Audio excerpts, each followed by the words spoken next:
Hi everyone, welcome back to my channel. In this video we will be discussing the latest episode of Saints and Sinners. I was on an emotional roller coaster this episode, I ain't gonna lie. I was doing happy tears, then I ended up with some sad tears. Oh, goodness, let's just get right up into it. Victor rolling up on Stacia like that, Thompson, he wanna buy his grandchild. He was mighty bold. What in the world's wrong with that man? Buy him for what? And then, you know, at first she was hesitant about letting him in the house. Then she ended up letting him inside. And he had them all in the kitchen. He up there trying to take her baby, basically. I would have grabbed one of them butcher knives right quick. He wouldn't have left out of my house in one piece. I'm telling you that he would have had some scrapes or something. He would have been marked by me. I wouldn't let Victor Thompson around my dog, let alone a kid. Just making his way around town, threatening people all willy-nilly, all smug like he the man. Like, no. When Tamara walked up in that house and saw Victor holding her child, reading him a story, I would have showed out. I would have been like, excuse you. We don't know you like that. You don't just be coming up in my house and talking about something. The nanny had an emergency, and so, you know, he stopped in, you know, to talk, you know, to take care of the baby and stuff, and, you know, trying to threaten her to give over her shares and everything, and finally admitted that, yeah, he the one that put Miles up in the hospital, had them boys get up on him to serve as like a warning for her and what he can do to her family. Excuse me, sir? Had goons all up outside her house. She up there calling Uber, ducking in the back seat, trying to run away. And then she goes to the diner and picks a window seat. Of all things, like, okay, you trying to be incognito. You don't want these people to know where you going. You slipping and sliding in back seats and everything. But you could go to a diner and pick a booth that's right by the window to sit and have a secret discussion. What kind of sense does that make? Poor Ella Mae. I was feeling so bad for her, you know, feeling all knocked down, drug out, and defeated and everything. You know, she did some bad things, but she ain't deserve to be treated the way Victor treated her. So, you know, I was happy to see that she, you know, linked up with Leona to get the full backstory on him. Poor Jabari, he done messed himself all up. He should know that you can't mix business with pleasure, man. You can't be banging somebody and then sitting up here working with them at the same time, you know. Now, so because when things go left, then you're going to have to try to, you know, maneuver around that situation. It's uncomfortable for everybody. And they're getting pressured to put Paige on TV to talk about her whole coming back from the dead situation and everything. And I'm just like, that would make a newsworthy type of moment or whatever. So I understood why they might want to tell that story on the news, because that would bring up the rating. And, you know, Paige being a little petty, like, I understand, you know, Angela was messing with her husband and stuff, so she wanted to get her fired and everything. But, I mean, Paige got to think with some sense. You just can't fire people all willy-nilly without a legitimate reason. That's not good enough reason to get somebody fired. So she should have expected, you know, Angela to retaliate in some kind of way. Now, I was just expecting Angela to put Jabari on blast, you know, for his bodies and stuff, just like how they was in the coffee room arguing and every stuff, and he basically saying it's better to be a murderer, a killer, than being a liar. I'm like, dude, are you serious? You took lives. And you think that's okay, but Angela not telling you that Paige was alive and lying to you, that's worse than, you know, you trying to kill your own cousin. Oh, Lord. But, yeah.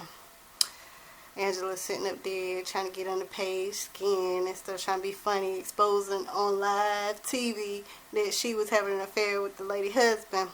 Then gonna say that she with child. Oh, my Lord. When Paige jumped up on her, I was like, yeah, girl. Beat her down. But not on live TV, girl.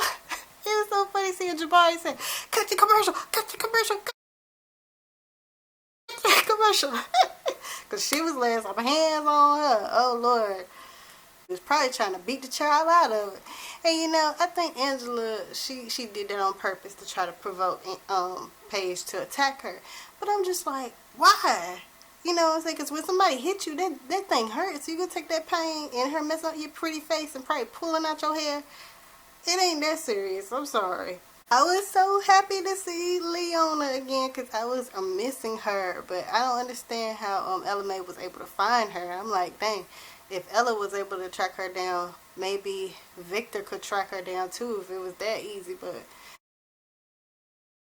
let's hope not. But yeah, when she was telling the whole backstory of the abuse and manipulation and just torture that their mother had went through with Victor, I was just like, wow, it was so crazy.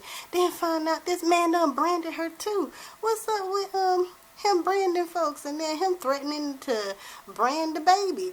When Ella was a baby, he threatening to brand Ella. What the world? He's sadistic for real.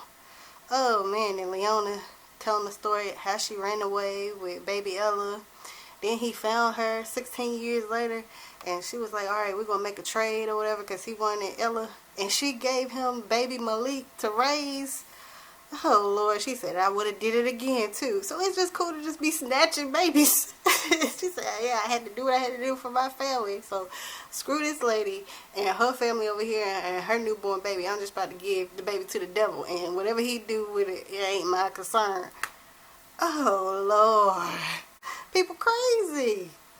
I was so happy when Stacia and Kendrick reconciled or whatever, because they are like the two purest characters to me on the show. So to see them, you know, reconcile and stuff, they had me about to drop a tear. I ain't even gonna lie, because I love seeing them together and everything, and him saying that they could still be a family, and you know, nobody's perfect, and even though the baby ain't his, he still love the baby. I said, I know that's right, Kendrick, because you a stand-up man, you know.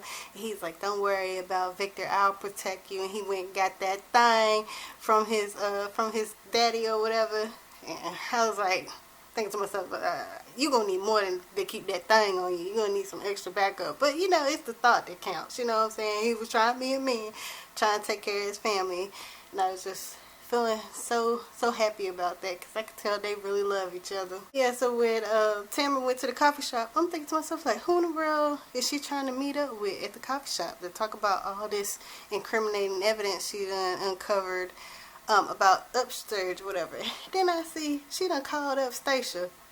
I'm like, why you calling up this lady like y'all done had beef and all this other nonsense or whatever? You done disrespected this lady, and you call her up because she the only lawyer in Cyprus, apparently. And you gonna try to get her to help you take Victor down. Like, it's gonna take more than the law and courts to take this man down. Y'all gonna have to have some goons and some gangsters with y'all too. I just want everybody to band up together. Ella, Rex, who else? Tamara, yeah. Everybody just need to get it. Oh, Felicia, heck yeah, Felicia, a rider. Leona need to be the master plan. Leona need to just be telling everybody what to do, because nobody moves like Leona. Leona's the smartest person on the show, in the town, and everything. She's a mastermind, so she just need to use them as her little puppets to get Victor up out of here. This episode kept building and building towards the end, and you could tell that something was about to happen, because the guy that was stalking Tamara, he was sitting outside the coffee shop or whatever, and he on the phone waiting for a signal from somebody. You like, oh, somebody about to get capped. Well, that's what I was thinking. I said, somebody about to get capped. It's going to be Kendrick, because, you know, he pulled up. He was supposed to be taking Tamara to meet Victor or whatever for their little meeting, signing over the shares and getting the board seat and everything. And then you had pregnant Stacia there. So I'm like, who about to get shot? Somebody about to get whacked.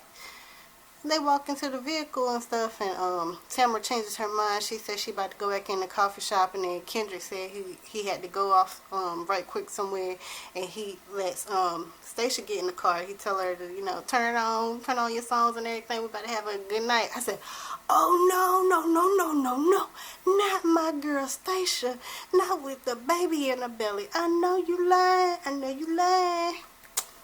Then the man flipped the switch and kaboom! I just couldn't.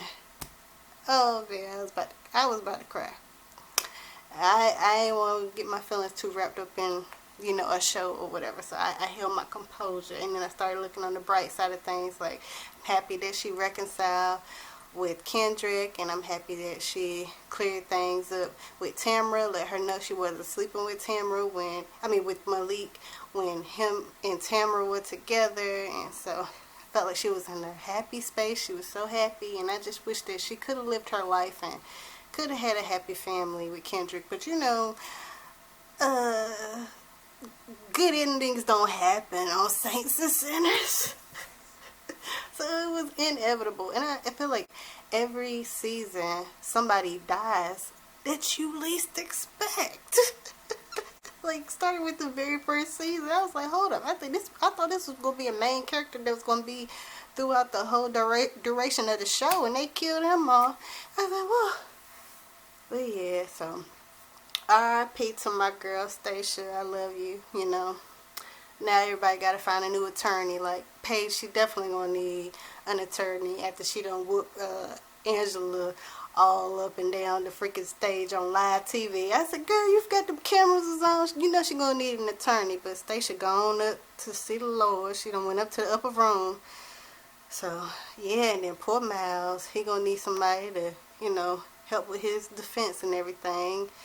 Because he ain't killed Malik, so he needs somebody to help get him off. So I don't know what they're going to do. I guess we're going to see.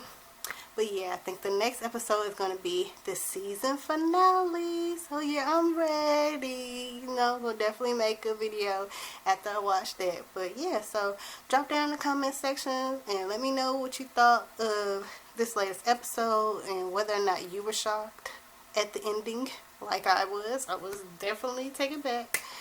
But yeah, so don't forget to like, comment, and subscribe to the channel if you're new, and then hit that notification bell so that you'll know every time I release a video. And I'll see you in the next one. Bye.